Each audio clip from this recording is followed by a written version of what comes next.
Welcome back, everyone. Michael here with Offshore Citizen. Today we're going to discuss a subject which got touched on both by somebody had a comment in one of our videos the other day, and then I was talking to another client today, and he was mentioning something that spurred this. And this is the subject of when does it make sense to stay living or go to live in a high-tax country. We talk here lots about tax, and I've talked before about, hey, listen, tax is not everything, right? The whole purpose of reducing your tax, hopefully, is so that you have more money so that you can improve your quality of life and the lives of others.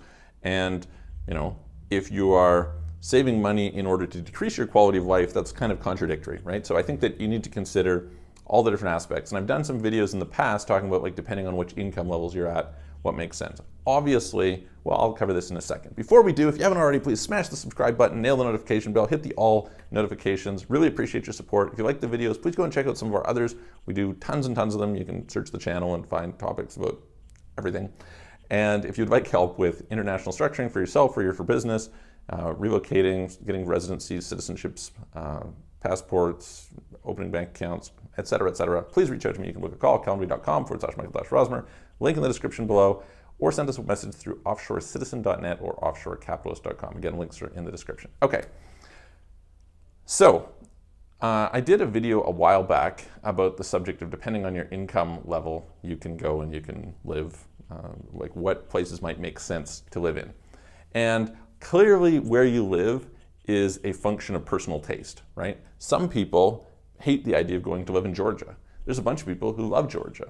You know, what's the difference? Well, you know, what kind of lifestyle do you want makes a big difference. Maybe the language makes you comfortable or uncomfortable, so that's a factor, right? Then you have to consider things like, you know, maybe the access to food or things to do with your health, etc., etc. So the question becomes, where does tax fit into all of this? Because I think that there's a lot of times where it makes sense to move to or stay in a high-tax country, in spite of the fact that, you know, I've done a video, again, go and check that out, on, you know, how it's basically patriotic in certain cases to pay the lowest legal amount of tax possible. Depends on the country you're in, of course. So what would I say here? I think that there's a few cases that are important to realize.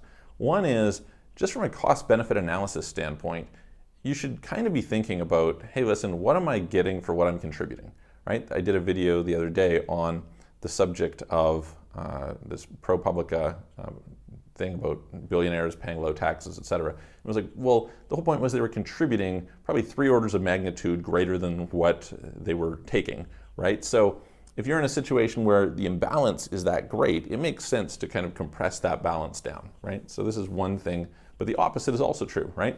So what are some main things that you get from some of these countries? Well, one is you might get great career opportunities. Now, this is decreasing, and I just did a Twitter post about this, about how Deloitte is now allowing their people to work abroad, and in general, we're going to see a great dispersal of people all over the world because of this. However, it is simply a fact that sometimes there's better career opportunities in certain countries, and so it obviously makes sense to go and pursue those opportunities wherever it is. And the same thing might be true, by the way, for education, right?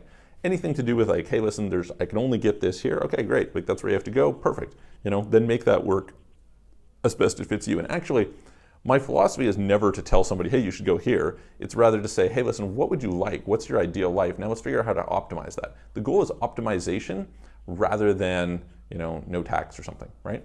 So that's the one. The second is, obviously, there's some benefits that come from these places, right? Sometimes maybe you go to, I don't know, Switzerland, and you're like, hey, it's super safe. Hey, I like the healthcare. Hey, I like the education. Hey, you know, that sort of thing, right? That's another factor. The third is, maybe you just love it, right? There's something to be said for places that you just love. And I think this ties into a third and fourth category. One is, there's a very big difference between once you've accumulated wealth and when you're building wealth. One of the things I often tell people is, you know, in theory, you want to go to your favorite place in the world, right? Whatever your favorite place in the world is, you should probably pay the price to go and be there because you only have one life and that time is ticking, right? However, sometimes by going someplace that's not your ideal at first, as a stepping stone in order to build something that will allow you to go and live that better life in the new place, that makes a lot of sense, right? So you can probably see this, for example, I'm from Canada and I've lived a bunch in Vancouver. There's a lot of Chinese people who have moved to China. Now, it's interesting that they made their money in China and they came to Vancouver. Vancouver is a pretty expensive city now, at least in terms of real estate. The value for money is absolutely horrific. It's terrible. And it might not make sense as a place to go and build. Maybe it does, maybe it doesn't, depends on your situation. But it might make a lot of sense that you're like, hey, listen, I've built, now I'm going to go to this place because I think that the quality of life there is better than the quality of life in Beijing, where the air pollution is terrible, or something like that, right? Next, sometimes you're in a situation where it just doesn't make that much difference to you, right? And I think that kind of overlaps with this other one here, is to say, hey, listen, I might be in a case where I'm at the stage that, whether I make that extra or not doesn't make such a big difference. And this is partially a function of your ambitions, partially a function of your goals, right? If you're somebody who, you said, hey, listen, I had a good friend for many years who started a marketing company. I remember when he started making around 600 grand a year. And I remember him commenting, he was like, hey, listen, my business partner and I, we make more money than we ever thought we were going to make. We can pay for these things. Now the game for us is I'm working on leveling up my goals, the way that I can, because I'm paying for the things that I need. I don't need that. And at that stage, what's the difference for the extra money? Now, maybe you have some moralistic preference. Maybe you have some preference that's related to some other value, cultural or something. Totally fair, totally fair. But I think it's a bad idea to say, hey, listen, I am saving money that I don't need anyway in order to live in a place that I don't really like. It's not really my ideal. Go to if it's not going to make a difference in your world, go to the place that is ideal for you, unless you have some bigger purpose that you're trying to achieve. And so, yeah, that's a personal preference thing. Everyone is different, but I figured I would kind of share that thought because lots of times, there's a reason why people go and hang out in some place like Switzerland or Japan. I love Japan. Japan's an amazing country.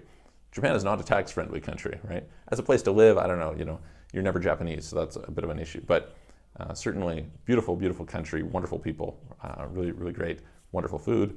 And so, I could totally see why somebody would go there.